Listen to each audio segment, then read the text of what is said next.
एक दिन एक छोटा लड़का जिसका नाम अली था, एक हरियाली से भरी हुई वादी में खेल रहा था। खेलते खेलते उसे जमीन में धंसा हुआ एक पुराना खजाने का संदूक नजर आया। लड़के की आंखों में हैरत थी।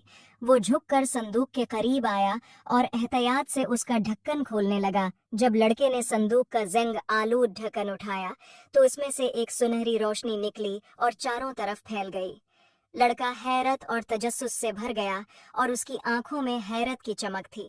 वादी में एक जादुई चमक फैल गई और हवा में चमकती हुई ज़रात तैरने लगे। खजाने के संदूक की रोशनी में डूबते ही लड़का एक खूबसूरत जादुई गांव में पहुंच गया। इस गांव में रंग बरंगे घर थे और गलियों में हर तरफ खुशबू फैली हुई थी। लड़के की आंखों में हैरानी और मसरत की झलक थी। इसके अर्ध गिर्द मिट्टी के बर्तन हवा में तैर रहे थे और जादुई चिराग उसे रोशनी दिखा रहे थे। लड़का गांव के चौक में पहुंचा, जहां उसे बोलते हुए जानवर नजर आए। एक बिकरी जिसके गले में रंगीन घंटी लटकी हुई थी और एक मरगा जो दीवार पर बैठा हुआ था, लड़के से बातें कर रहे थे। लड़के के चेहरे पर हैरत और खुशी की मिली जली कैफियत थी और उसके होंठों पर मुस्कुराहट फैल गई।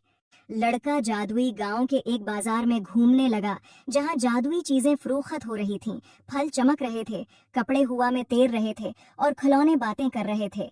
लड़के ने एक जादुई फल उठाया और मुस्कुराते हुए उसे देखा। बाजार रंगों और खुशियों से भरपूर था। गांव के दरमियान में एक अक्लमंद दरख्त था जिसकी सुनहरी पत्तियां थीं।